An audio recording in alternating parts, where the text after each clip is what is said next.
ಬೆಂಗಳೂರು ಜಲಸೂರು ನಡುವೆ ಸುಮಾರು 300 ಕಿಲೋಮೀಟರ್ಗಿಂತಲೂ ಹೆಚ್ಚಿನ ರಸ್ತೆ ಕಾಮಗಾರಿನ ಕೆಶಿಪ್ ಅವ್ರನ್ನವರು ಮಾಡ್ತಾ ಇದ್ದು, ಈ ನಾಮಂಗಲ ತಾಲೂಕು ಕೂಡುಬಾಳು ಗ್ರಾಮದಲ್ಲಿ ಈ ಕೆಶಿಪ್ ಯೋಜನೆಯಲ್ಲಿ ರಸ್ತೆ ಅಭಿವೃದ್ಧಿ ಕಾಮಗಾರಿ ಹೆಸರಿನಲ್ಲಿ ಯಾವ್ಯಾವ ರೀತಿ ಯಾವ್ಯಾವ ರೂಪದಲ್ಲಿ ಏನೆಲ್ಲ ಐಡಿಯಾಗಳನ್ನು ಯೂಸ್ ಮಾಡಿ ಸಾರ್ವಜನಿಕ ಹಣವನ್ನು ದುರ್ಬಳಕೆ ಮಾಡ್ಕೋಬೋದು ಅನ್ನೋದನ್ನು ಅಧಿಕಾರಿಗಳಲ್ಲಿ ಪ್ರೂವ್ ಮಾಡಿದ್ದಾರೆ. ಆ ಗ್ರಾಮದಲ್ಲಿ ಸುಮಾರು 5 ರಿಂದ 10 ಕೋಟಿಗಳು ಮೇಲ್ನೋಟಕ್ಕೇ ದುರುಪಯೋಗ ಆಗಿರುವಂಥದ್ದು ಕಂಡುಬರ್ತಾ ಇದೆ. ಉದಾಹರಣೆ ಅಂದರೆ ಅಲ್ಲಿ ಒಂದು ಬಸವೇಶ್ವರ ದೇವಸ್ಥಾನಕ್ಕೆ 15 ಲಕ್ಷ, ಬಸವೇಶ್ವರ ದೇವಸ್ಥಾನ ಆ ರಸ್ತೆ ವೈಡನಿಂಗ್ ಪ್ರಾಜೆಕ್ಟಲ್ಲಿ ಅದು ಹೋಗಿದೆ ಅಂತೇಳಿ ಬೇರೆ ಕಡೆ ನಾವು ದೇವಸ್ಥಾನ ಕಟ್ಕೊಟ್ಟಿದ್ದೀವಿ ಅಂತೇಳಿ 15 ಲಕ್ಷಗಳನ್ನು ಡ್ರಾ ಮಾಡಿದ್ದಾರೆ.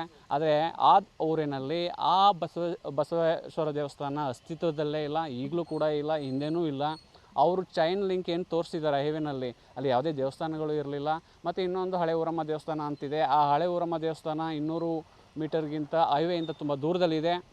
ಅಲ್ಲಿ ಆ ದೇವಸ್ಥಾನದ ಜಾಗ ಪ್ರಾಜೆಕ್ಟ್ಗೆ ಹೋಗಿದೆ ಅಂಥೇಳಿ 14 ಲಕ್ಷ ರೂಗಳನ್ನ ರಿಲೀಸ್ ಮಾಡಿದ್ದಾರೆ. ಅದು ಆ ದೇವಸ್ಥಾನದ ಜಾಗ ಖಾಸಗಿಯವ್ರದ್ದು ಸೇರಿದಾಗಿದೆ, ಸರ್ಕಾರಿ ಜಾಗ ಆಗಿರೋದಿಲ್ಲ. ಇದನ್ನು ಈ ರೀತಿ ಸುಳ್ಳು ದಾಖಲೆಗಳನ್ನು DPRL ತೋರಿಸಿದಾರೋ ಏನೋ, DPRL ಇಲ್ಲ ಅನ್ನೋದು ಒಂದು ಮೂಲಗಳಿಂದ ವಿಚಾರ.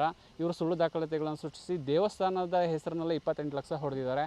ಹಾಗೆ ಅಲ್ಲಿನ ಗ್ರಾಮ ಪಂಚಾಯಿತಿ ಮೆಂಬರ್ಸ್ಗಳಿರ್ಬೋದು ಅಥವಾ ಅಧ್ಯಕ್ಷರಿರ್ಬೋದು, ಅವರ ಫ್ಯಾಮಿಲಿಯವ್ರಿಗೆ 2 ಬಾರಿ ಪರಿಹಾರನ ಕೊಟ್ಟಿದ್ದಾರೆ. ಒಂದು ಉದಾಹರಣೆಗೆ ಬೆಟ್ಟೇಗೌಡ ಸನ್ ಆಫ್ ವರದೇಗೌಡ ಅಂತ ಹೇಳ್ತಾರೆ, ಇನ್ನೊಂದು ಸಲ ಬೆಟ್ಟೇಗೌಡ ಸನ್ ಆಫ್ ಬೆಟ್ಟೇಗೌಡ ಅಂತ ಹೇಳ್ತಾರೆ.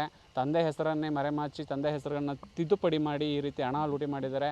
ಈ ಬೆಟ್ಟೇಗೌಡರ ಆಸ್ತಿ 2019ರಲ್ಲಿ 1 ಗುಂಟೆ ಅಕ್ವೈರ್ ಆಗ್ತದೆ, ಇನ್ನು 1 ಗುಂಟೆ ಉಳ್ಕೊಳ್ಳುತ್ತೆ.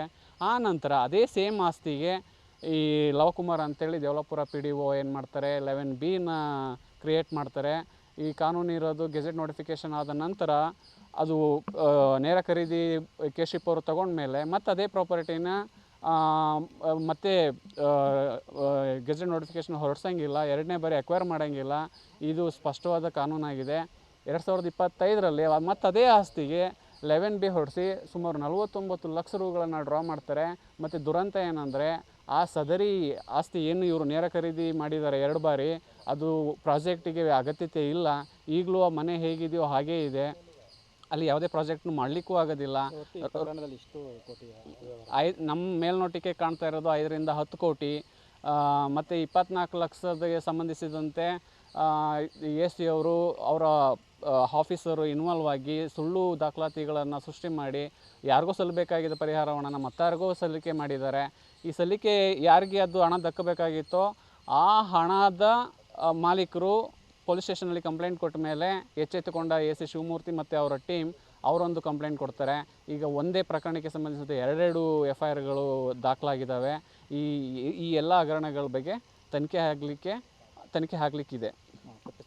ತಪ್ಪಿತಸ್ಥರು ಶಿಕ್ಷೆ ಆಗಬೇಕು. ರಾಜೇಂದ್ರ ಕುಮಾರ್, ವಕೀಲರು.